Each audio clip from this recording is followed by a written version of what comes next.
Hi, this is Patrick with Intech. Today we're going to go over installing one of our truck mount machines into your trailer. So first things first, just to kind of give you an overview, this is going to be the fresh air intake, this smaller one for your blower setup, and then this will be for your motor. These are going to be inlets, so they're going to be bringing fresh air to your whole system. That way we don't have it drawing directly in the motor cab and you have some problem with your motor because of it. And then in addition to that, we'll also go over an exhaust mount underneath, which is going to get that exhaust completely out of there. That way you're not obviously getting fumes in your cab. And then from there, we'll also go over the hardware portion, which will make things a little easier, just give you an idea of lineup and how that needs to sit to where you're going to get the best out of your machine for your motor. All right, so from here, what we're going to do on the inside is kind of look at your general setup.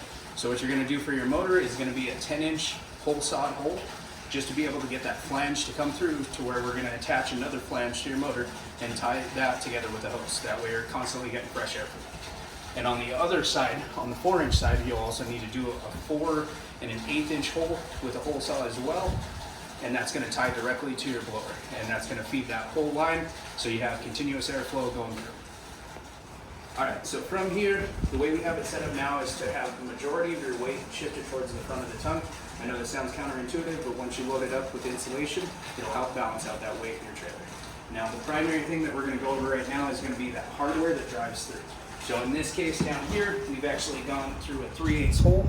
There'll be mounting holes through that channel. You'll just need to drill out a 3/8 hole, take a 2.5-inch 3/8 by 16 bolt and corresponding washers and nylocks, and feed that through and tighten through the bottom just to secure your machine and make sure you don't have any problems while you're in transport. All right, and the final thing that you're going to need to tie in is going to be your exhaust mount plate. What this is going to do is this is going to keep the flex tubing coming off your exhaust centered and not rattling around during transport. So where we place this in is we just took a 4 and an 1/8-inch hole saw, drilled that out so that plate, or so the round can fall in and the plate will be as a catch. And then we fasten the plate directly to the bottom of the plywood. And after that, you'll tighten in each one of these screws right here with the jam nuts up to the exhaust. That way it doesn't rattle around and it'll make a pinching scenario, which will keep it from moving around.